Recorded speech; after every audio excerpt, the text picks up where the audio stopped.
Eagles Entertainment. With the 15th pick in the NFL Draft, the Philadelphia Eagles select. You're listening to the Journey to the Draft podcast.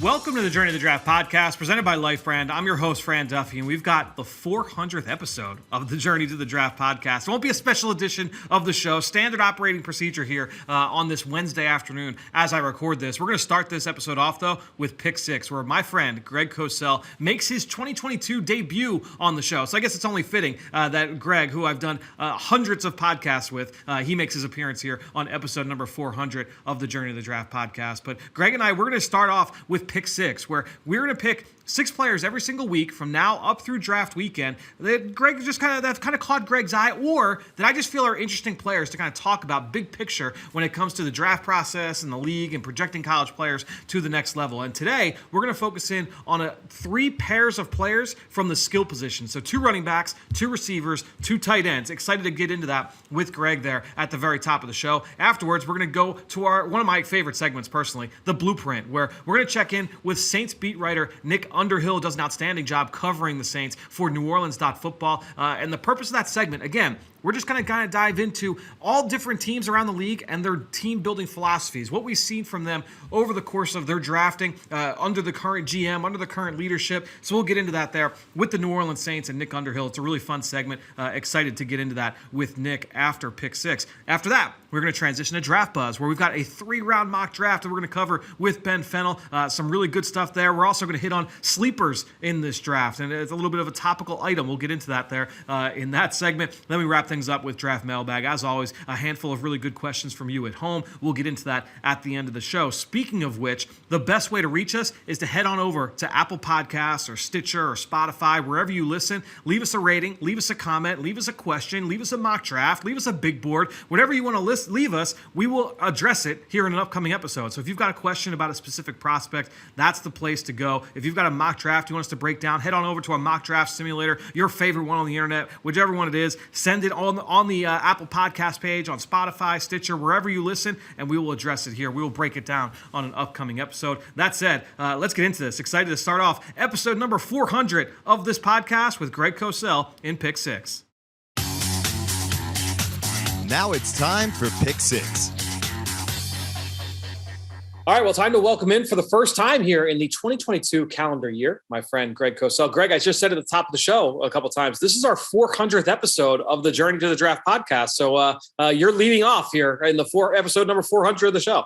Episode 400. Wow, that's a lot of episodes, Fran. That's really good. Congrats. Oh, thank you. I would say it's good. Like I said, I remember the first day that we recorded there, the first episode that we recorded of this podcast, and certainly has come a long, long way. But that is not the reason you were here. The reason you were here is to go through 6 players, and you're going to do that every single week here on Pick 6 from now through the draft. And this week, I just wanted to kind of pick your brain on a couple skill position players at each spot. So a couple running backs, a couple receivers, a couple tight ends. And what we'll always try and do is try and rope it into big picture topics and questions around the NFL and projecting guys at each of these positions. And we're going to start with a running back in Breece Hall from Iowa State, who a lot of people would kind of peg as that running back 1, potentially the running back 2, if you might like Isaiah Spiller or Kenneth Walker a little bit more. But I'm interested first, before we get into some of the big picture questions with Hall, interested to kind of just get your projection. How do you view him moving from the Cyclones to the NFL?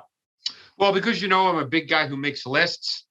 Right, yeah. He would be my number 1 running back if I made a list. I really like his game a lot. I think he's got that really desirable combination of patience and decisiveness. He's very smooth. He's fluid. The one thing I thought he really added effectively this year, because last summer I watched a ton of his 2020 tape, and of course I watched a ton of his 2021 tape just maybe in the last week or so.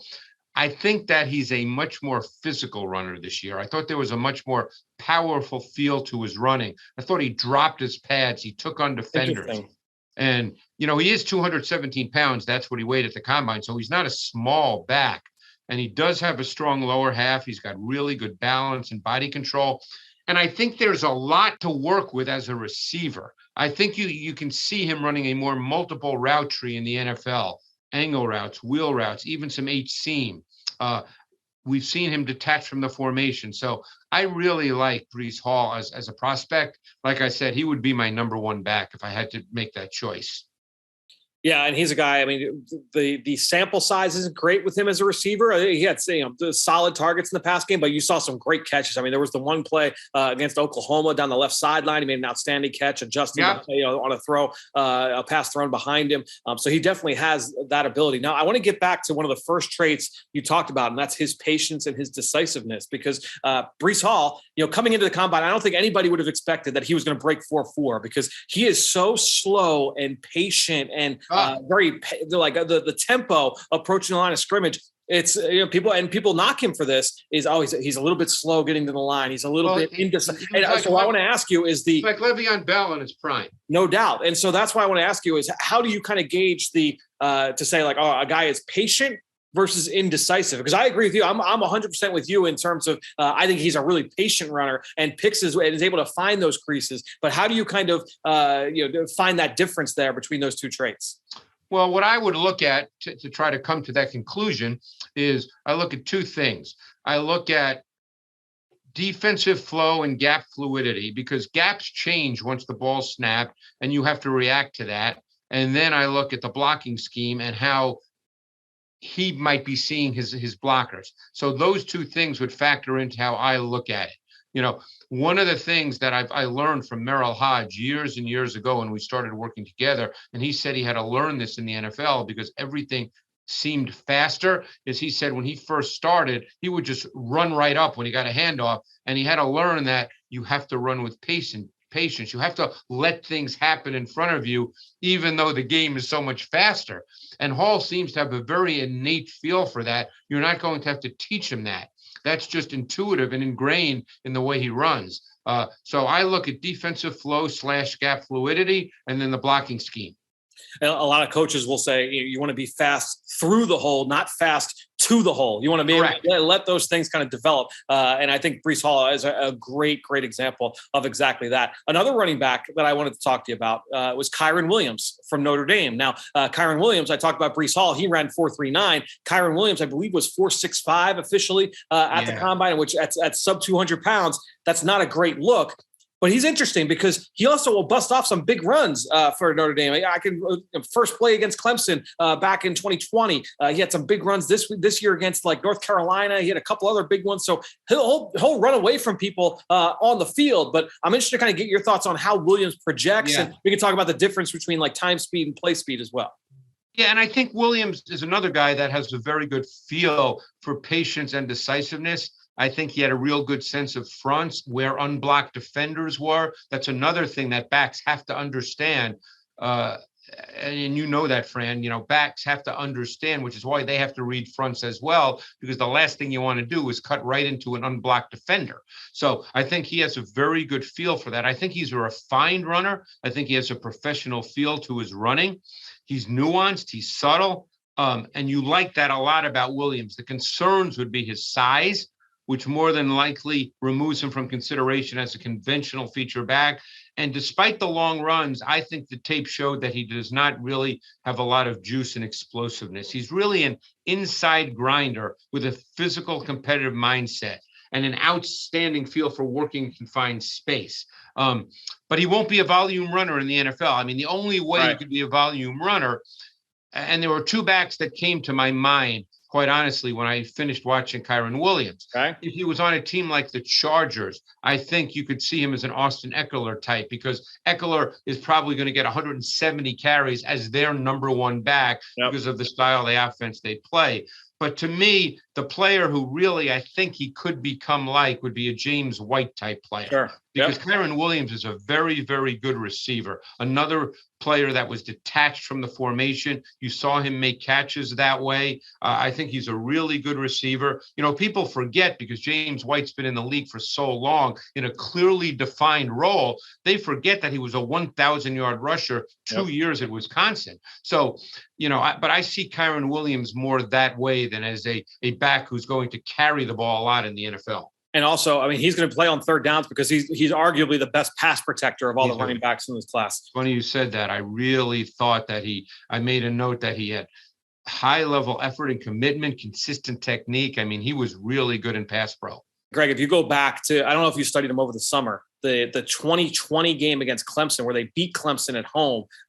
He was a redshirt freshman. He was ridiculous against that defense in terms of picking up pass protection. He was outstanding. And the other nugget I love with Kyron Williams, talked with a bunch of different Notre Dame players at the Combine. They all pointed to him as the unquestioned leader of that team, not just the offense, but of the team. Right. And as a redshirt sophomore, you love those kind of intangibles. You love hearing about that. He's going to play in the league. Again, he has certain traits and he's really good at those traits. Yep. But overall, he won't be a feature foundation type back. All right, so we'll transition to the wide receiver position now. And you talked about Kyron Williams and his frame and how that could limit the overall the role moving to the NFL. You would say the same thing about Calvin Austin, the wide receiver from Memphis. He comes in at under 5'8", 170 pounds flat at the Combine. And so this is definitely a smaller player, 30-inch arms. I mean, a very compact, slight frame. But I'm interested to kind of get your thoughts on what you saw from him on film. He goes 4.32 at the Combine in the 40-yard dash. And to me, like that 4.32, that shows up on film. Yeah, and it's funny you say that because I made the note that he may well be the exception as you project transition him to the league. Because conventional wisdom would say that a 5'7", 170-pound receiver does not have a significant role in the NFL. But I think he may break that paradigm. I mean, he's got sudden explosiveness, pure speed. And I thought he had some surprising nuance to the details of the position, Fran. I don't know what you thought, but I didn't think he was just a straight line speed guy. I thought he was more than a track athlete playing receiver. I thought he defeated press coverage really well. I thought he had an understanding of how to use his vertical stem to attack and challenge receivers. He was predominantly an outside receiver in college. You would normally not think of a 5'7", 170-pound receiver playing on the outside, but the NFL has changed. Guys line up all over now. So while he's not going to line up there on every single snap, but conventional wisdom would say, he's a slot receiver. I don't think that's the case. I think he can line up in multiple locations, both outside and inside, and be a dangerous weapon who can be a factor at all three levels. I mean, I thought Calvin Austin was really a fun guy to watch. Yeah, I mean, he's a guy that really, when you look at his pre-draft process so far, obviously, look, he's a redshirt senior, but 2 straight years of at least 1,000 yards receiving. He was really good this past year, goes to the Senior Bowl, wins receiver of the week down there for the American squad down there in Mobile, then goes to the Combine, has a great workout in Indianapolis, right? So just kind of stacking things together in terms of the pre-draft process. And you like to see that with a lot of these prospects. Calvin Austin definitely fits that mold. Now, from one extreme, from a body type to the other, I want to go from Calvin Austin to George Pickens, a guy I know that you really like from Georgia. Now, Pickens, we didn't really get to see too much this year because he tore his ACL back in the spring. He did make it back, though, for their national championship run. He had a huge catch in the conference title game. He finished 5 catches, 107 yards on the year, but at 6'3", a shade under 200 pounds, this is a guy that's your traditional prototype as like that X receiver. Yeah, I really like him. I went back and watched all his pass targets from 2020 and a lot of his 2019 tape as well. And I really like George Pickens. I think he's just being overlooked in terms of what people are talking about. He won't be overlooked by NFL teams. Yep. I think he's a high-level prospect. I mean, he's got size, he's got length, he's got speed, he's got hands. He can make contested catches. He can get vertical. He played boundary X for the most part when he was at Georgia. I think he's your classic boundary X receiver. He's long, smooth, competitive. He can run by corners. He ran by corners in the SEC. You mentioned the SEC championship game. I believe he also made a vertical catch in the national championship game. I think George Pickens, to me, and again, we're not going to talk about this guy today, but for instance, I really like George Pickens as a prospect far more than I like Drake London. I think Pickens has far better traits. Yeah, and to me, like I wrote down watching him a year ago, like Cortland Sutton in terms of like that body type and a guy that can make plays vertically down the field. And I want to kind of follow up with this when talking about big receivers. You and I have had this discussion more in depth and more a lengthy discussion on other podcasts and other episodes. But talking about big receivers, everybody's looking for these big receivers, right? But not all of them work out. It's tough to kind of gauge who are the guys that are going to be able to stick and who are the guys that won't. When you look at Pickens, what is it about him specifically that makes you think like, man, like of the big receivers in this class, you referred to Drake London as well. What gives you the faith that, Pickens is a guy that I think is going to translate well and be able to stick? And it's funny you say that because I'll be totally honest. I've always had a little bit of trouble with bigger receivers. And, I mentioned Drake London. We're not talking about him necessarily, but we're just talking organically now. And maybe he'll end up being a great receiver. And I know a lot of people really like him. So what I struggle with is there's a guy that's not sudden, not twitchy, doesn't have great movement, but yet he's long. He makes a ton of contested catches. He certainly has some savvy to him as a route runner. I struggle with those kinds of receivers. When a guy's game is built on high pointing the ball and making contested catches at the college level in a conference that does not have a lot of great defense, I struggle with, is that going to happen in the NFL? And I don't really know the answer to that.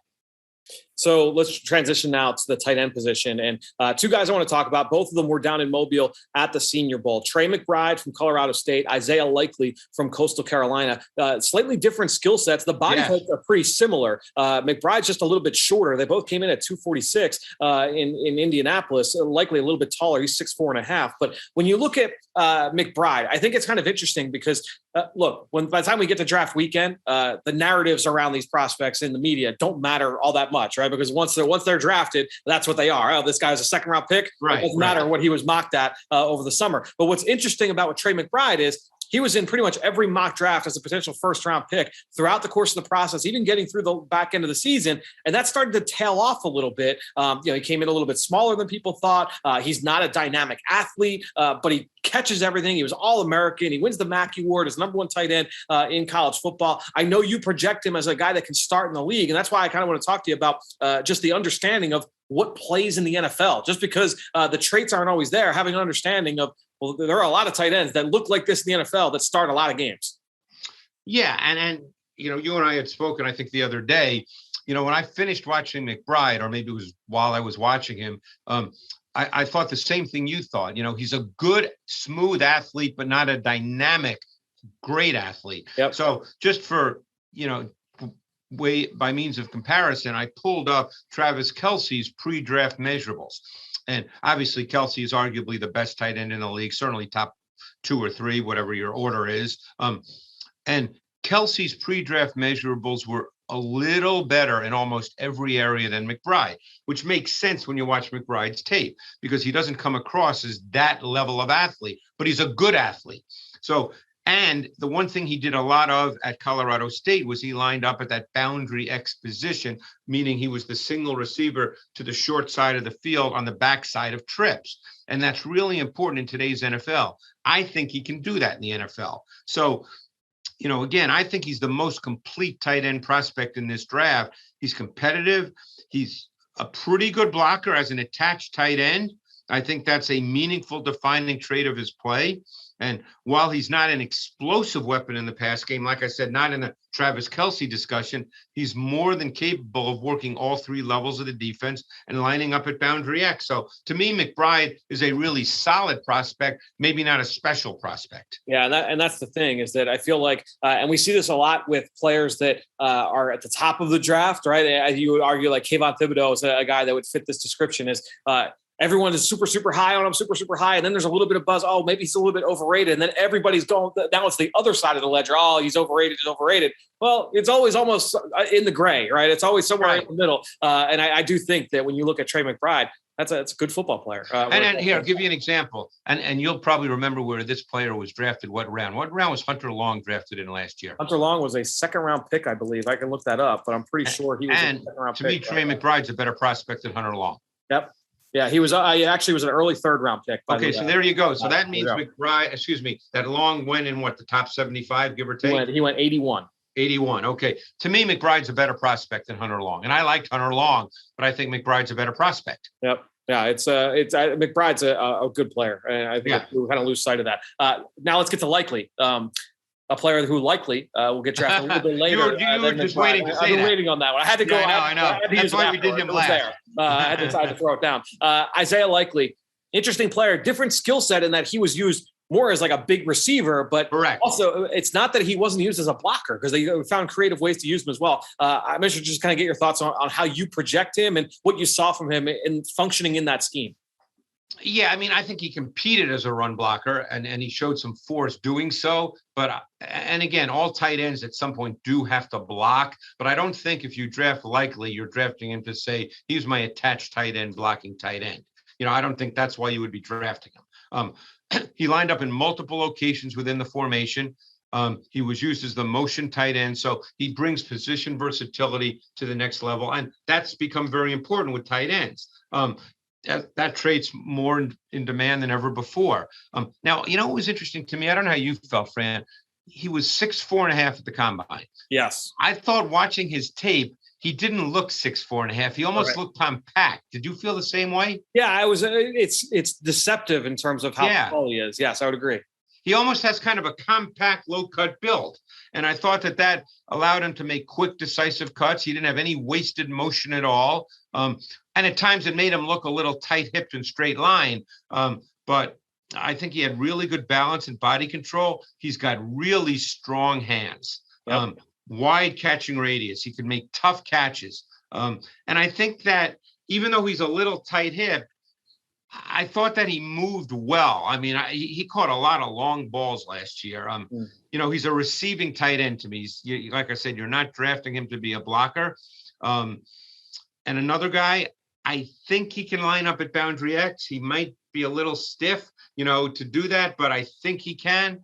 It wouldn't surprise me to see him to be one of the first tight ends off the board in this draft. I mean, to me, McBride's the best, but Likely has some vertical ability, and I think that's always a factor in today's NFL. Yeah, and when you talk about where do teams find value at that position? Who are the guys that pushed up the board a little bit? The guys that can impact the pass game as receivers, they might be seen as a little bit more valuable. A guy that I have compared him to in the past, Gerald Everett, he was a second-round pick, right? And so you just see those kind of skill sets tend to rise up the board a little bit. Guys that are more blockers will fall down the board a bit, but Likely a player. Great point. Keep in mind, too, that so many more run games now are shotgun-based. Sure, there are teams that line up under center, but a lot more run games are shotgun-based out of 11 personnel, a little more spread, different kind of blocking techniques involved. You're not necessarily lining up your tight end right next to a tackle and asking him to make drive blocks and base blocks. It's different kinds of blocks. So someone like Likely, who you're probably not going to say, hey, we're drafting him to make base blocks and drive blocks,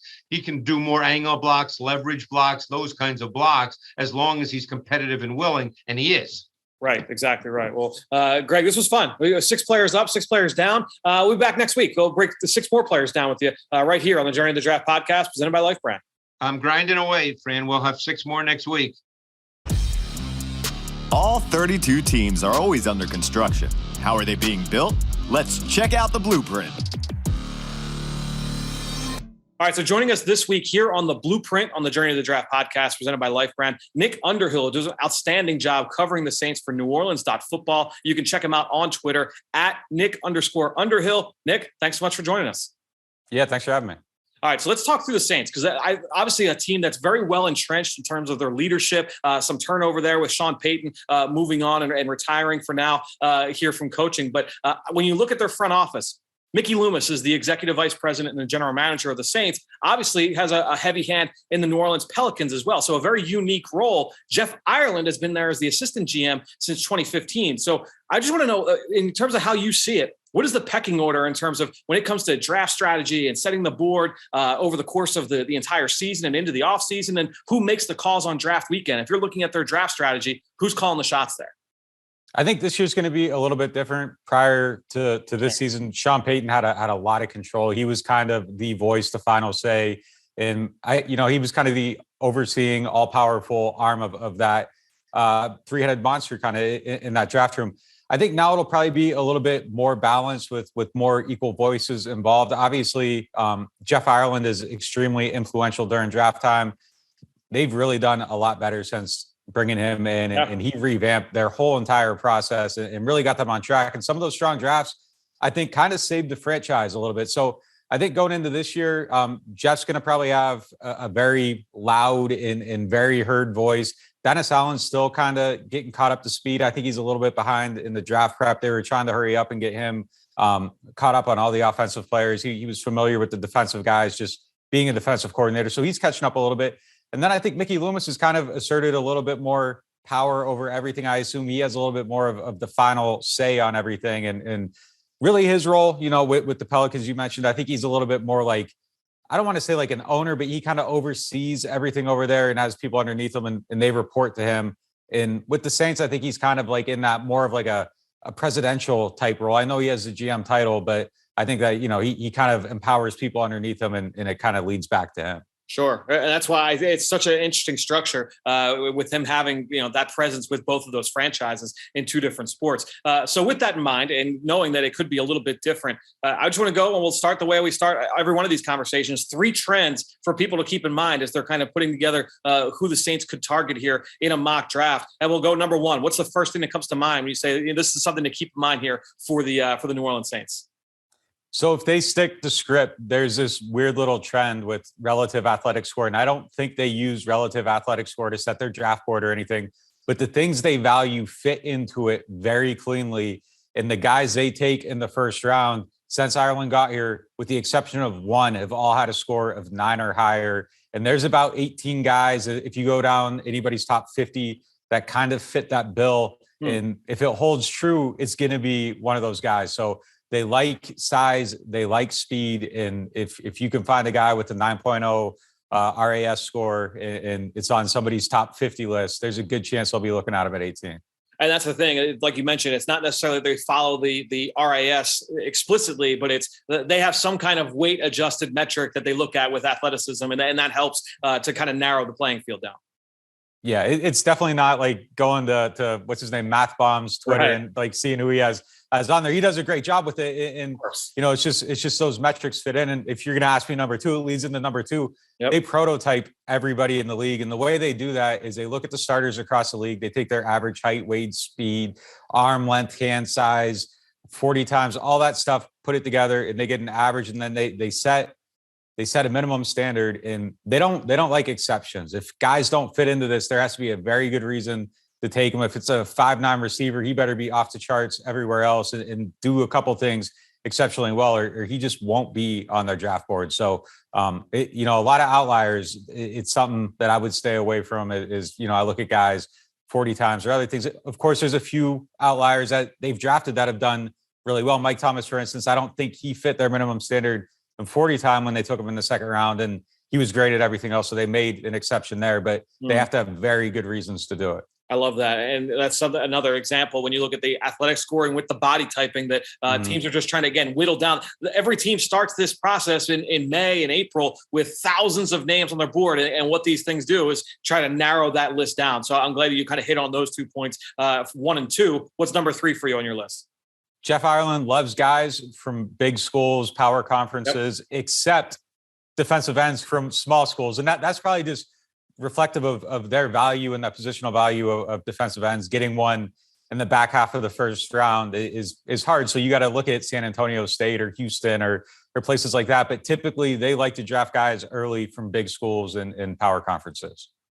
I love that. And again, just kind of looking at the way that they stack the board. Again, that's another tool to be able to use and say, all right, we want guys that are doing this. Pure, you know, good body type, good athletic score from a Power 5 competition. That's a good way to kind of set, here's the board for us. When you look at the way that they've kind of put this team together, are there any schools at the college level you say like, and the one comes to mind without even thinking about it, but are there any schools you say like, yeah, there are a lot of guys from this roster or they're from this college program that show up here on the Saints depth chart? Yeah, you were about to take it from me. Ohio State. I mean, they love guys from Ohio State, free agents, rookies, like whoever. That's definitely one of their go-tos. There have even been some guys that were on the staff that have went on to work there in their scouting departments and that. So there seems to be good communication, good back and forth there. They have good connections with Alabama. There haven't been a ton of picks from there, but I know there's a lot of links back and forth with that program too. So there's good information there.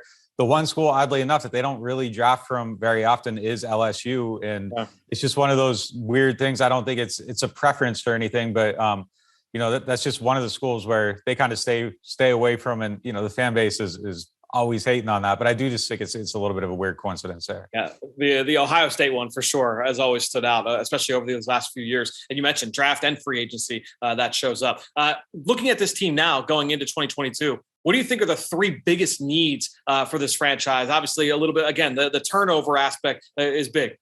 I don't know when you're going to publish this, so this answer might be outdated by the time you say it. Quarterback is a huge one. They got to figure something out there. Moving beyond that, wide receiver, I think they need 2 or 3 of them at this point. Michael Thomas is coming back. There's a lot of optimism about where he's at health-wise. Mentally, he seems to be really checked in. I've heard a lot of really positive things about just his outlook this offseason. But after him, I mean, it's wide open on that depth chart. So they need a few more guys there. And the last one, number 3, I think it's kind of open, and depending on what happens in free agency, it could be offensive tackle. If Teron Armstead leaves, there's still a little bit of talk about him coming back. It could be running back. They need somebody to fill in. Alvin Kamara is probably going to have a suspension to start the year. And Mark Ingram, his backup, is getting older, so a succession plan would be prudent there. They could use a tight end. But the roster after those couple major big holes remains pretty strong. Defensively, they don't have a whole lot of needs. They just got Marcus May to replace Marcus Williams, so they should be rolling there. So I think they're pretty wide open after the first couple of needs. So with that in mind, with those 3 needs in tow, everyone always talks about need versus best player available. When you look at the Saints, and obviously it depends on where you're at from a franchise standpoint and a team building standpoint, but where do you feel like they land when it comes to need versus best player available? Where do you think they sit at right now here in the spring of 2022? So they would tell you that they're a best player available team, but I don't believe that if you look at the way they draft. I think it's truly a combination of both. And there are times they go into the draft with open needs and they address those open needs very early in the draft. Cesar Ruiz being an example of that, or Marcus Williams in 2017, another example. So I think it's kind of, both prisms meeting at a point where it makes sense for both. And the way they set their board too is that they like to set clouds of players around their picks, and they have a handful of guys they want in those spots. And then I think within that cloud, it's okay, which one makes sense, which one helps us. So it's a little bit of both. But I've never seen them, draft a linebacker when they have 4 linebackers already. It's just it's never really that. So it's a little bit of both. So when you look at the Saints and where they're at now in the first round, are there players that are being mocked to them that you think make a lot of sense based off some of the parameters that you've laid out? Yeah, Chris Olave is the one that just screams Saints. He's not quite, the RAS score doesn't really work out for him, but it feels like he has everything else. And that would really be the reason he doesn't hit it is kind of some of his size measurements just weren't there. But I think that he would be a good player for them. Obvious fit, major need would be addressed. And Kenny Pickett's another one where, depending on what happens with them at quarterback, even if they were to, end up with a Jameis Winston or somebody else, I think getting somebody in the pipeline to develop them, that's another guy that's been mocked quite a bit that seems to make some sense. Interesting. And then on the other side of the coin, are there guys that are, frequently mocked to the Saints, or just like, yeah, I don't quite see that for all the different reasons we talked about? Honestly, I don't, because a lot of the guys getting mocked to them, like their needs are so obvious and so wide open. Sometimes people are mocking players to the team. It's like they're not going to do this. This right. Doesn't make sense. And this year, it's like I think everybody can look and see, they have no wide receivers and they don't have a quarterback. So it seems to always be one of those two. And at this point, after watching this offense last year, any wide receiver you put in that spot, I'm like, yeah, that makes sense. Like just get somebody, because you can't go out there with nobody at that position again. Makes sense. So final parting advice for anybody putting together a mock draft. You're picking for the Saints, middle of round 1. Just any kind of parting words there?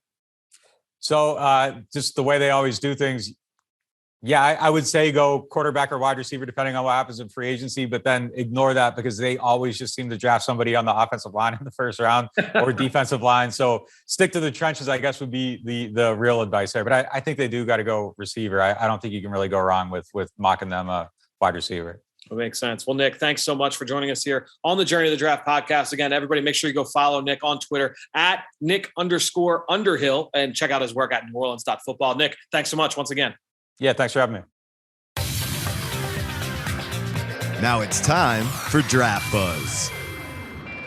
All right, now let's transition to Draft Buzz as I welcome in my friend Ben Fennell. And Ben, this week, daylight savings time. And obviously, it's a huge topic of conversation, not just because of the spring forward, but also some potential new laws coming into play, Congress voting on things, getting involved. So I was all right, daylight savings. Am I in the right podcast here? Yeah, no, I don't want to dive too deep down that path, but a great time to bring up sleepers because everybody's looking for that extra hour of sleep that we lost over the weekend. So, and I especially wanted to have this conversation with you because you and I have had so many funny discussions about what does it mean? Does it mean like a sleeper? Like there's lots of definitions for this term. So I kind of wanted to look at each of those definitions with you and have you kind of provide a couple examples of each. And so if you ask anybody, who's your favorite sleeper? I think the first thing that kind of comes to mind, if you're just taking it by the broadest sense of the term, is someone you're just higher on than everybody else. Who's a guy that you think will outperform his likely draft slot? You just feel like I'm a little bit higher on this guy. Well, yeah, sleeper can mean a lot of different things. And for people that study the draft year round, there aren't many sleepers this time of year. You're well aware of everybody. If you played at a Power 5 school, you're certainly aware of them. They were on your Saturday TVs, you know about them. So there's football everywhere. There's D2, there's D3, there's NAIA, there's Canadian football. There is football absolutely everywhere. So sleeper has a different definition to everybody. But here, a couple guys that I'm a little bit higher on, I think are going to outperform their current buzz and trajectory as a prospect. One is UCLA receiver Kyle Phillips, who I think is just absolutely outstanding. He had a really strong week at Shrine practice in the All-Star game circuit, but he's a guy that just plays a position that isn't highly coveted by the NFL. The possession receiver, the slot receiver, the chain mover, the sharp route runner with not a whole lot of vertical juice, not a whole lot of yards after catch juice. These guys don't typically go very high in the draft. We could think more recently to Hunter Renfrow, went in the 5th round. That's probably a similar ballpark to Phillips. But the yesteryear slot receivers that he embodies, the Danny Amendolas, Adam Humphries, Cole Beasleys, were all undrafted types. Not to mention Kyle Phillips is a heck of a blocker. They use him very creatively, some in line where he's almost serving like a tight end as a pin down some defensive ends. They have some lead blocking concepts for him. He's 5'10", 185. The fact that those even exist in Chip Kelly's playbook tell me that he's a certain type of guy out there. He's a really tough player. So I think he's a guy that's going to go in round 5, round 6, maybe even round 7 and be a mainstay receiver 3 or 4 for an offense. I like that. And in that offense, you better be able to block because of, how much they want to be able to run the football, all the bubble screens. I mean, you've got to be able to block in that offense with Chip Kelly. Who's another guy that kind of fits that bill? So another guy that I think is just on the right path to exceeding his draft selection spot, and that's running back Pierre Strong out of South Dakota State.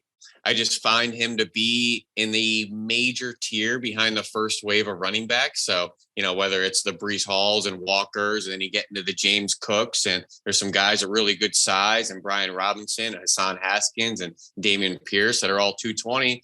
Pierre Strong's hanging right there around 200 pounds. Exceptional workout there in Indianapolis, running in the 4.3s. He catches the ball very well. It's just not a highly coveted position, a running back that you're going to spend high capital on. He's also kind of caught in a very deep through the middle of the draft running back class. I think he's going to be a day 3 player and make a lot of plays for an offense. I don't know if he just starts off as a 3rd down back. Maybe there's an injury or two. He ends up being a feature back. Running back careers are very hit and miss, and a lot of it's situation and luck and circumstances. So I think Pierre Strong is a guy that's going to be a day 3 player that's probably going to be on a lot of fantasy teams this fall. So look out for Pierre Strong out of South Dakota State. Do not scout the helmet. They are a really good program. I don't want to get ahead of myself because we're going to break down the running backs next week with Dane, but I wrote down 2 names while I was studying them. I wrote down who's the kid that went to Maryland that ended up with the Jets. I'm forgetting his name. I also wrote down Philip Lindsay. Ty Johnson is what I'm thinking. Johnson, Ty Johnson with the Jets, but then also Philip Lindsay coming out of Colorado. He ended up going undrafted. Ty Johnson was a late day 3 pick, but both guys found a modicum of success. Certainly, Philip Lindsay became a starter with the Denver Broncos. Who's the third example for you? So we talked about it a little bit earlier in the week with Dane as we were previewing the O-line class. I think there's a lot of good centers out there. I don't want to go too deep into this, as we talked about James Empey at BYU and Doug Kramer at Illinois and Brock Hoffman at Virginia Tech. I think these guys have starting traits to play in the NFL. And there's a very good chance none of them get drafted, but I bet they make NFL rosters. I'm just not sure where or what type of capital, but they look like NFL players. I think there's a lot of sleeper centers out there, and two guys on defense, Fran, that I just want to touch on that I don't know where they're going to get drafted. Probably day 3, probably around 5, 6, maybe even pushing further. But their athleticism, their versatility, I think just has tremendous value. And that's Jesse Luketa at Penn State and Darian Beavers at Cincinnati. Two guys that were special team stalwarts in their career, played a variety of positions. And I think right now they're a ball of clay. And that can hurt guys as well, as far as where they go in the draft. They maybe don't have a through and through position. That's why they slide to the back end of day 3, maybe priority free agent. And they could have a completely different career path based on where they go. So I think they're guys that can exceed their draft selection spot just based on the fact that they don't have a true position at the moment. But I think they can do a lot of different things. They're high floor players and they're very athletic for their sizes. So Jesse Luketa, Darian Beavers, I bet they're better pros than maybe their draft spot indicates. Yeah, both guys kind of Sam linebacker prospects. Luketa from Penn State, Darian Beavers, Cincinnati. Classic Ben Fennell move, by the way. I asked you to name 3 players and you named 7. Just like I don't want to make sure I throw that out there. The next kind of I have 20 written on my I sheet can't here, wait. right? Can't So wait to see what else we've got here. We'll go a little bit faster through the rest of these groups. A player at a bigger school who, for one reason or another, was not as productive. And these are the ones I feel like you always have the most problem with when someone brings up a guy that played at Alabama or at Oklahoma or at Clemson, or you're like, how can you call this guy a sleeper? But the argument would be made, oh, well, this guy, he had bad quarterback play, or this guy, they constantly changed the system. So, maybe his best football's ahead of him. I didn't like how he was used in the defense, or he had an injury, right? So lots of ways you can look at a bigger school prospect and say, all right, well, maybe he'll be more productive once he reaches the NFL. That's why you would categorize him as a sleeper. So who kind of fits this kind of mold for you in this class? All right. These are really good conversation topics, Fran, but it's not quite full into the the sleeper world here. All right. So this is a really good conversation. Who's a guy at a bigger school, maybe not as productive as his skill set of traits, not necessarily a sleeper, but more of a victim of circumstance, or maybe something happened. So the first one that comes to my head would be Kevin Austin Jr. at Notre Dame, who I think tested exceptionally well at the combine. Played just a little over 800 snaps, I believe. It's 4 or 5 years at Notre Dame. Fell into the doghouse early with Brian Kelly. Never quite got out. Really just a 1-year player. But he's a guy that I think has better football and better days ahead of him. But I think you Kevin Austin Jr. at Notre Dame. You could say like Kevin Austin's a sleeper, right? Like he can go day 3, and he's got that A talent that you would say, oh, well, he could be an NFL starter. Yeah, certainly so. So he might fit the bill there. I don't like picking a Notre Dame receiver as a sleeper, anybody on Notre Dame's roster as a sleeper. It's really tough to be at a program like that and fall into the sleeper conversation. Now, a guy that may be a sleeper because of that lack of production, in my opinion, could be defensive end Alex Wright from UAB. Yeah, he's a guy that did not have the high sack total. But when you put on his tape and look at the QB pressures and the hurries, he was getting home and he was winning quite often. And sometimes those sack totals are hit or miss, based on the teams you play and them just getting the ball out, and it doesn't always materialize. So put on the tape. Alex Wright's a really good player with good size, can win a variety of ways as well. Now, this one's tough, Fran, because I need to talk about some Georgia Bulldogs here. And there's no way there's a Georgia Bulldog sleeper out there. But there's a lot of guys that have some interesting situations. So first, on the offensive side, we all know James Cook, kind of the positionless scat back slot receiver that wasn't a feature player in the offense. They always had the big back there to establish the run game with Zamir White and, all those other guys in the previous years. And they have the big receivers on the outside. James Cook was always that change of pace guy, the guy to get matchups, and didn't really have the snap total or the production you would think, but he may have his best days ahead of him if he goes to the right offensive coordinator. And the defensive side, conversations everywhere. I mean, Channing Tindall, Fran, didn't have a start in his college career. Right. It's bizarre, yes, but he's a very interesting player with a lot of tools and upside. And then going on to Trayvon Walker and Devontae Wyatt and just how they were used. these weren't guys that were given green lights to just rush the passer and get after it and get vertical in the backfields. A lot of exotic schemes on third down with post-snap movement, slanting, twist, moving out of the way so Nakobe Dean can blitz the A-gaps and use his speed. Trayvon Walker, Devontae Wyatt, do not scout the box score and their QB pressures in production as far as getting sacks and getting after opposing quarterbacks, because that's not what the scheme did for them. So a couple guys at a big school, maybe not as productive in the box score. Trayvon Walker, Devontae Wyatt, Channing Tindall, James Cook. Pretty crazy to list some Bulldogs in this category, but it's also interesting that so many people fit this bill. But I think if you like juxtapose like Channing Tindall with Jermaine Johnson, the pass rusher from Florida State, if Johnson never transferred, if he stayed at Georgia, he would have been in this bucket. We would have said, oh, Jermaine Johnson's got no stars. How many sacks did he put up in his career? He wasn't super productive, but we see what the guy can do with opportunity. And so that's why you would categorize a Channing Tindall as a sleeper. And it's funny you bring that up, because look at some Georgia Bulldog message boards, or just maybe if anyone has tweeted at you. They think Nolan Smith was a huge disappointment. He was the number one player out of high school, just didn't have the sack totals. Put on his tape. He is an awesome football player. Just how they're used at Georgia isn't as conventional as all the other quarterback hunters around college football. You're typically a run defender first. You got to set some violent edges, and then you're used very creatively on third down. You also have to consider they had some Adam Andersons, they had some Azeez Ojularis, they had some other guys that warranted production and play time as well. So I've had plenty of guys in the Georgia world tell me Nolan Smith hasn't materialized or been the player they hoped. I think it's just how they're used, though. So I think we all saw this past year national championship game, just the player Nolan Smith can be. No doubt. All right, well, let's get to the next category of a sleeper. Would be a guy who barely played. All right. So this could be at a big school. This could be even at a group of 5 school, but a guy that was a 1-year starter, wasn't on like the biggest stage in the world. Maybe he was at like an Alabama or an Oklahoma, but since he only played for 1 year, he kind of flew under the radar a little bit. And now a team might be able to get a bargain. So I would categorize a guy like this as a sleeper as well. Is there anybody that kind of comes to mind when you think of that one as well?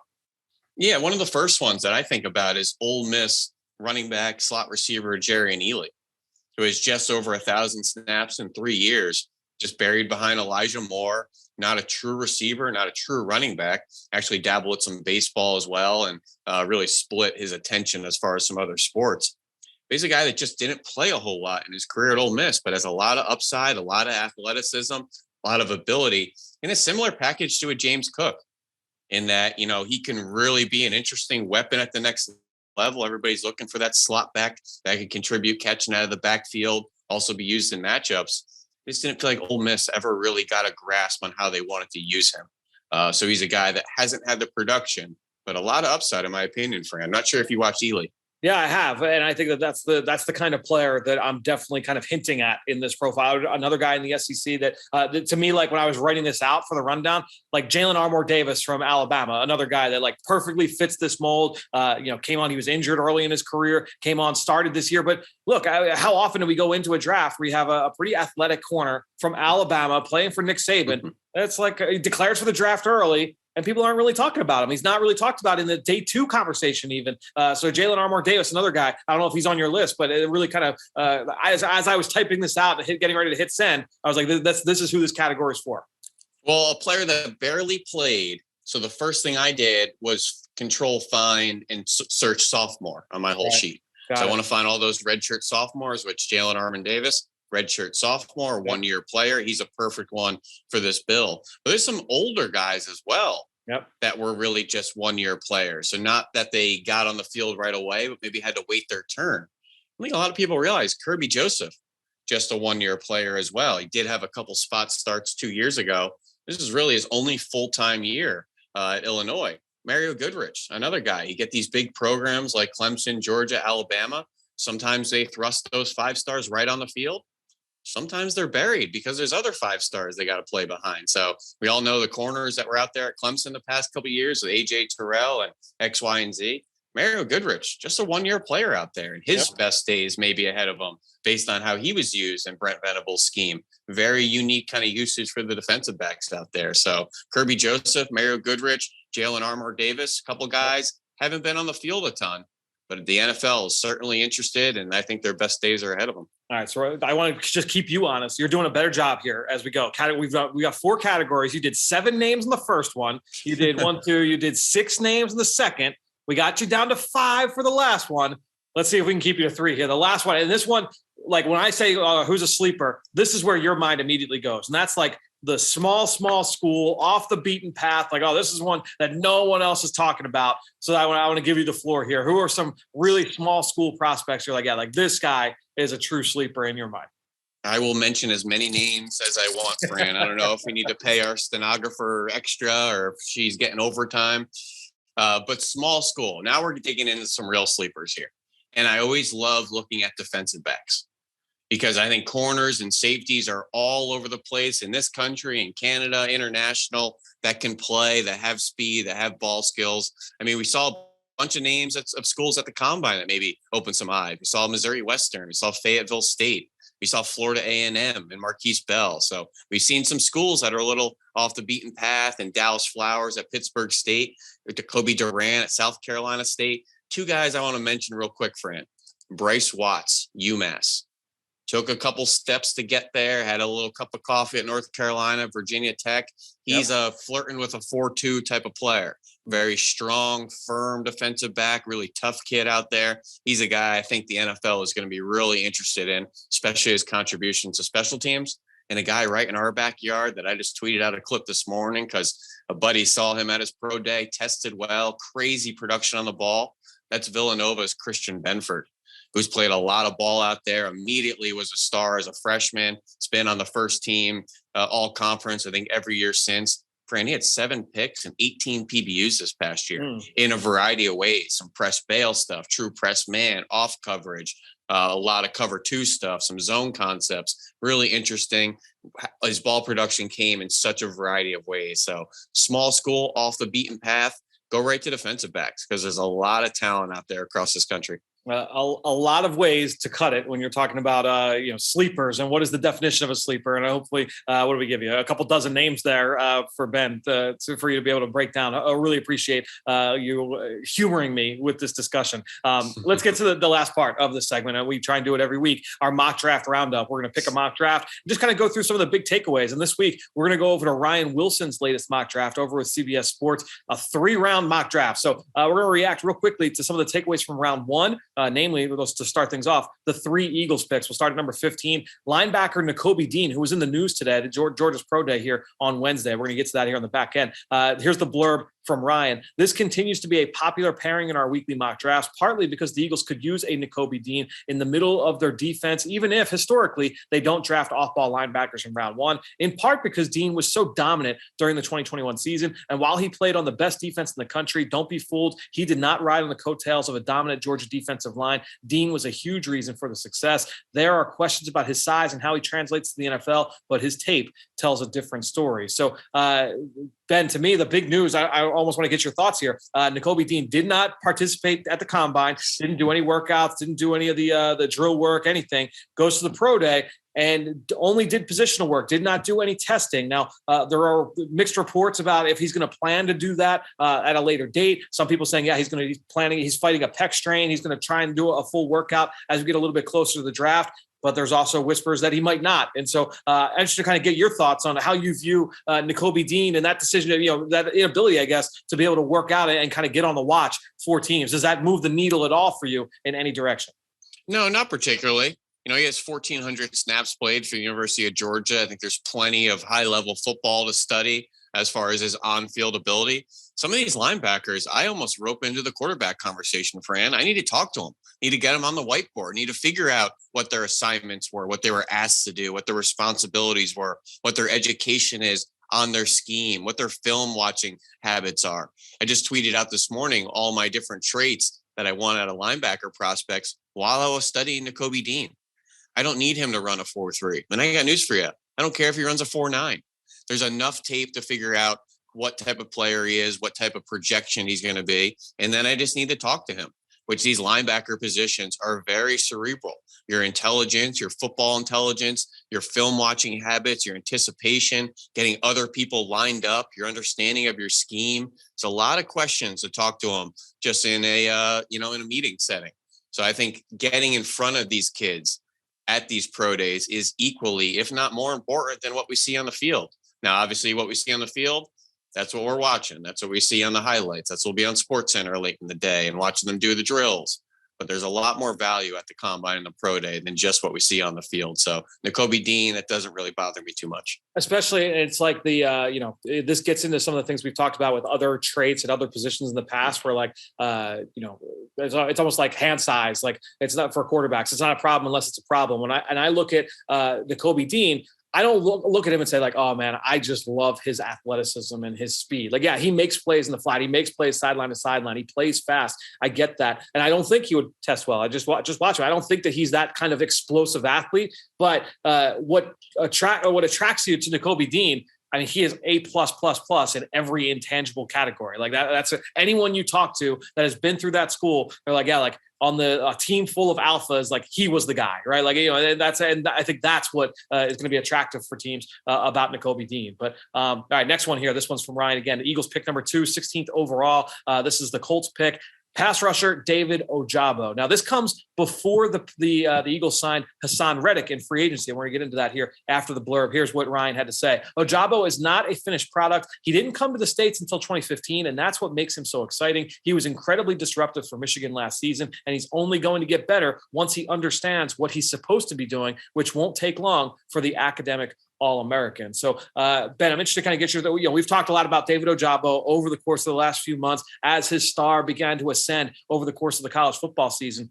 But my question for you is, the player that Hassan Reddick is. We talk about what his skill set is. How would that go with a guy like David Ojabo? And I know this mock draft came out, I believe, before the Hassan Reddick signing. So it's not that I'm saying that, this is a bad pick. But now knowing what we know about how the Eagles have built that room, how would you feel that Reddick pairs with Ojabo in terms of a pass rush plan as a defensive front?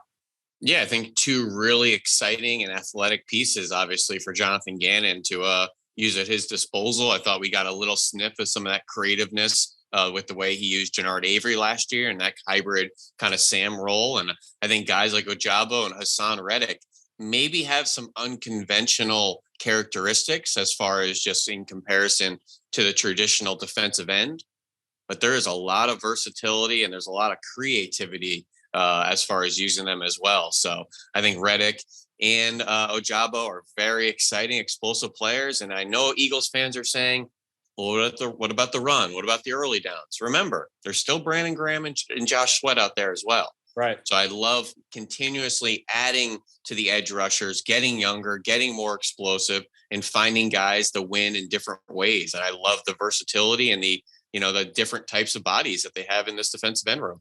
All right, let's go to the third pick here in this mock draft for the Eagles. 19th overall, cornerback Trent McDuffie. Here's the blurb from Ryan. Even though McDuffie balled out on the outside for the Huskies this season, we get Tyrann Mathieu vibes when we watch him. He has the athleticism to line up anywhere, and he told us at the combine that he can do just that at the next level. In Philly, he'll join a secondary with Darius Slay, Avonte Maddox, and not much else because of impending free agency or inexperience. So, Ben, your thoughts on Trent McDuffie, how he would fit in a defense like the Eagles, where we saw a lot of zone coverage, especially early in the season. They played a little bit more man, especially on third downs as the season went on. Do you view him as a guy that can play inside and outside? Do you like him more inside? We haven't talked too much about McDuffie and your thoughts just on how he projects to the league. Yeah, I like him more as an outside zone corner. He's a guy that plays very physical, will come up and tackle the ball extremely well, will contribute in run support, even a couple cat blitzes will get in there. He forced a fumble, I remember, chasing a play from the backside against Stanford. Very physical, imposing presence of corner there that I think is a bit of a ball of clay on how you want to use him. I think he could play press man. I think he could play the nickel if you wanted to, can play the cover 2, can play the cover 3 bail stuff if you wanted them to. So I think adding just more younger, high-level athletes and versatile players to the defensive back room is really important. And we may be in a little bit of a changing of the guard on the back end of this Eagles team. Some guys on their way out, trying to figure out who is the future, who are the future stars. And I think adding a corner or a safety with one of these first 3 picks in the first round is a huge objective of Howie Roseman and Nick Sirianni. So I think adding guys like Dean, Ojabo, Trent McDuffie, that would be a huge haul for the defense and Jonathan Gannon. All right, let's get to day 2. And we're just real quick. There's no blurbs here, but round 2, Ryan has the Eagles taking Trey McBride, the tight end from Colorado State. You pair him with Dallas Goedert. And then in round 3, the guy you talked about earlier, Illinois safety, Kirby Joseph. I do like the scheme fit there for Kirby Joseph in kind of a zone-heavy scheme. I do like that fit. McBride, I think, would pair really well with Dallas Goedert with what he can do. I think they complement each other pretty well. I think that Goddard's a little bit more dynamic, but McBride's got such a versatile skill set that he can do a little bit of everything too. So you can really kind of change up your looks offensively if you have those two together. But interested to kind of get your thoughts on McBride and Kirby Joseph and the potential fit here in Philadelphia. Yeah, McBride is a really interesting tight end, and that he can play that traditional Y role and play next to a tackle, put his hand in the turf, block some defensive ends, and make some tough catches on third down in the red zone. Really competitive at the catch point as well with those big soft mitts at 260 pounds. So having him and a Dallas Goedert together be really interesting. I think Goddard maybe has a little bit more vertical juice, a little bit more separation in his route running, but Trey McBride's ability to contribute in both phases is what will keep him on the field. And I think he'll be an excellent run blocker, and then obviously capitalizing off play action like Nick Sirianni likes to deploy with this offensive scheme. Kirby Joseph, I think one of the true center fielders of this class. So we'll see if he can maybe contribute to that split safety look of Jonathan Gannon. Would probably fill more of the Rodney McLeod role than the Anthony Harris role. A little bit more of a high-low type of combo with those two. But Kirby Joseph in round 3 is how it's looking. Tons of ball skills, tons of production on the back end. Very rangy player, maybe the rangiest on the back end. Now let's just see where else we can use him. All right, well, let's get through just some other teams here that picked in this mock draft. Obviously, 31 other teams active as well. And we'll just kind of go round by round, just our favorite pick, our favorite kind of player team fit from each round. For me, in round 1, I'm really starting to feel like the Tyler Linderbaum to Dallas pairing. I think it makes a ton of sense. And, we had Nick Underhill on earlier in the show in the last segment covering the blueprint for the Saints. If you go back to last year when we did that segment and we talked about the Dallas Cowboys, I think that Tyler Linderbaum checks a lot of those boxes when you talk about just the athleticism, the toughness, even like the area of the country, the age. I mean, there's so many different things when you look at Tyler Linderbaum and you say he makes a lot of sense for the Cowboys if he's there at 24. So to me, the thinking oh, maybe he'll fall to the Bengals at 31 or so. To me, I almost look at 24 as Linderbaum's floor when it's all said and done. I got news for you, Fran. If he's sitting there at 24, I'm trading a 5, 6, and a 7 if I'm the Bengals and moving up 4 or 5 spots to make sure we get him. I just see they need some more interior line help. They obviously brought in Alex Kappa and Ted Karras in free agency, but would love a mainstay center there and a young guy in front of Joe Burrow. One pick, I'll go just after that, Linderbaum at 24. I love Andrew Booth going to the Buffalo Bills at 25. But I think they're going to need some corner help opposite of Trey White. Tons of injuries last year. He's a guy that plays really good in that zone scheme, but I think he's have to play some man-to-man. His best football ahead of him. We talked about him earlier, just being a one-year player out there at Clemson for Brent Venables. He's a guy that's really athletic. Unfortunately, didn't get to test or do any workouts at the combine or his pro days, dealing with something, I think from the season, if I'm not mistaken there, Fran, just delete whatever injury conversation we're doing right now. But Andrew Booth, I think adding to Sean McDermott's defense out there would be a great fit in the back end of round 1. For me, going into round 2, a guy that I think makes a lot of sense was for the New Orleans Saints, ironically enough, since we just talked with Nick in the last segment. Jahan Dotson at 49 to the Saints, I think makes a lot of sense when you look at number one, how good he is at the catch point. And I think that could be something where when we talked about the body typing aspect of things, maybe he's a little short from that standpoint, but he makes up for it in other ways, which is what Nick talked about. And I think Dotson, he definitely has that to his game in terms of he's able to overcome any kind of physical limitation he has from a size strength aspect. He's so good at the catch point, very similar to kind of like Devontae Smith in that way. Dotson to the Saints at 49, I think that would be viewed as a steal by most people, a sleeper pick, Ben, to kind of bring it all back together full circle. What's a player team that you really like from round 2? Just browsing the Saints roster right here. I mean, this is one of the tougher teams to project.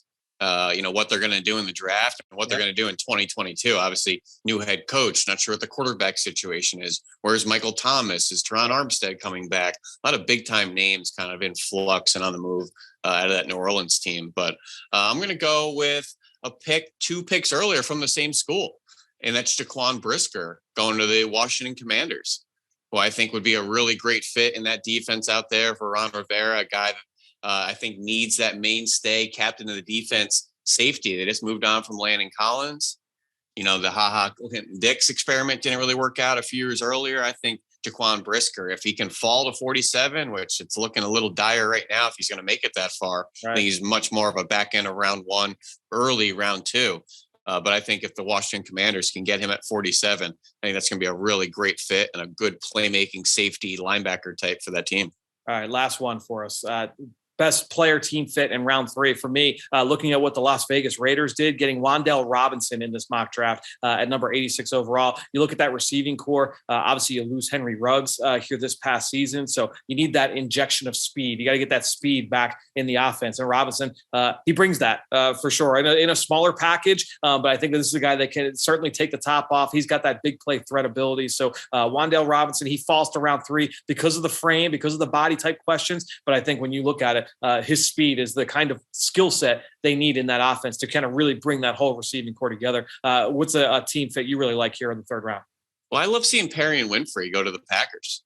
He's a guy that I think is a vertical disruptor as a defensive tackle, which would be a great pair to Kenny Clark and Dean Lowry and TJ Slayton and some of those guys that maybe don't have that first step quickness. Yep. Those guys that aren't the disruptive types, more of what I like to call the line of scrimmage dwellers. That's how Winfrey was used often at Oklahoma, and he feels like his best football is ahead of him. When he was given that green light to just go and shoot gaps and time the snap and get upfield, he destroyed backfields. And I think we saw that at Mobile, and we're really taken back with his ability and his first step and his ability just to get up the field and win as a pass rusher. So I think adding somebody like that as a 3-tech next to Kenny Clark. Remember, they moved on from Kingsley Kaki very surprisingly at the end of the season. So I think there's a big void in there next to Kenny Clark in between Rashawn Gary and some of the edge rushers. Yeah, definitely some shuffling having to do with the salary cap and things like that with some of that they've had to make. So trying to find some of that production with some, smaller salary rookies, I think makes a lot of sense. Well, Ben, this was fun exercise, covering the sleepers, doing the mock draft. You'll be with us early next week. Me, you, Dane, will cover the running backs here, right here on the Journey to the Draft podcast presented by Life Brand. Now it's time to hear from you, the fans, in the draft mailbag. Good stuff there from Ben. Let's now get into our draft mailbag. And again, the best way to get featured here in this segment is to head on over to Apple Podcasts, leave us a rating, leave us a comment, and we will answer your questions. We will break down your mock drafts. We will address whatever you bring to the table here. And we're going to start things off with Duker's Rule, who left a 5-star review just with a comment, just saying, hey, this is a must listen for draft enthusiasts. So Duker's Rule, appreciate the 5-star review. Thanks so much for the comment. Here's a question from Robo35, who left a 5-star review on Apple Podcasts saying, thank you for all the work that you put in to help us enjoy this game. Which wide receivers in the draft would you feel comfortable throwing into an X receiver role? Or maybe a slightly different way to phrase this question, which receivers do you think could predominantly play X without sacrificing too much of their game? I know that Nick Sirianni, the Eagles head coach, likes to move guys around, but it could really help Jalen Hurts' development if he has a boundary guy who can be regularly left in one-on-one situations. So, Robo, I am glad that you couched that segment and you kind of rephrased it because, and I don't think this is particularly Nick Sirianni. I think this is just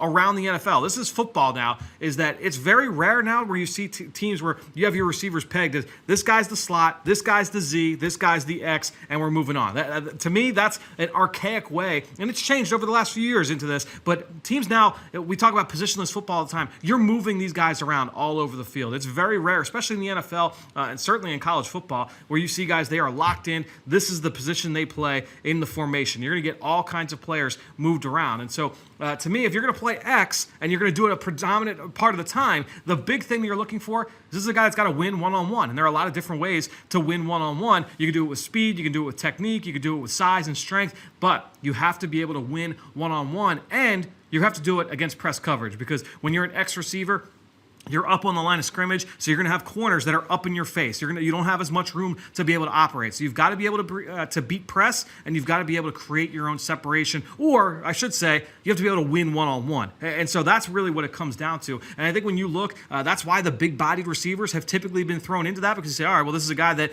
if all else fails, he's got that ability to go up and win one-on-one. And so that's where you can get into the Drake Londons. That's where you can get into the Traylon Burks, right? I would say with Traylon Burks, remember at Arkansas, Arkansas, he was moved all around the formation. They did all kinds of things to be able to get him the football. But I would say if you get away from a couple of those big-bodied guys, actually, I will throw one more in there because I think George Pickens from Georgia, he's kind of the prototype. He is the traditional X-receiver at 6'3", just under 200 pounds. He's got long arms. He moves well, so he's got that ability to create some separation, but also can go up and win as well. He's got some of those ball winner traits. So I think when you look at Pickens, he would be another guy that I would throw in there. But then you start looking around, and you're like, all right, well, Garrett Wilson, much like what you said with Devontae Smith, he played some X for the Eagles this year. Garrett Wilson at Ohio State, he can play some X. John Mechie from Alabama, he can play some X. You look at Jahan Dotson, he can play some X. Jameson Williams from Alabama, he's got the ability to play some X, right? So really, again, it's going to come team by team. Some teams are going to focus on it a little bit more than others, but at the end of the day, can you win one-on-one? Whether that's with speed, technique, quickness, catch point, you have to be able to find a way to be able to win one-on-one, and teams are going to move these guys all around. But it's a really good question, Robo. Thanks so much for leaving it there on our Apple Podcast page. One more here from Cheesehead, who left a 5-star review saying, a very well informative and well put together show. Appreciate that, Cheesehead. Is it wrong for me to think that Drake London, the USC wide receiver, looks like a rich man's Alan Lazard? Besides Traylon Burks, do you see any other players from Arkansas getting drafted this year? So, two-part question. I'm going to address the Arkansas one first. Traylon Burks, obviously a great player from Arkansas. There are a couple of other players to keep an eye on, and the two that stand out most to me, I would say would be John Ridgway, the nose tackle. He transferred in from a smaller school, I believe off the top of my head. I believe it was Illinois State, but I could be wrong on that. But he came in as a super senior this year, played for Arkansas, was a starter, was really productive over the course of his career, but did a really good job in the middle of a really feisty defense. We've been talking about that Arkansas front over the course of this season. And when you look at Ridgway, he was a big reason why. He's long, he's stout, he's built a little bit differently than your prototypical nose tackle just because he's a little bit taller and broader, but he's a really active player. I love his motor. I love his physicality. So that's John Ridgway. And then also in the secondary, Monteric Brown, the senior corner, was all SEC this year, had a bunch of picks. His ball skills do show up. He had a couple of really impressive interceptions. I actually studied him over the summer as a junior, and he flashed in that realm as well. So I would say look at John Ridgway and Monteric Brown from the Razorbacks. Now, to the first part of your question, which is it wrong for me to think that Drake London looks like a rich man's Alan Lazard? Now, Alan Lazard, when he was coming out of Iowa State, he was a big-bodied slot. A lot of people felt like, hey, this guy needs to move to tight end. Hakeem Butler played that same role, and a lot of people had Hakeem Butler in the first round. He ended up going in the fourth round and ended up making the conversion to tight end. Lazard has been able to stick at receiver, but he's used in a very specific way in that Green Bay offense. Does a lot of the dirty work. He's a really good blocker, works over the middle of the field. He's a really consistent possession threat. So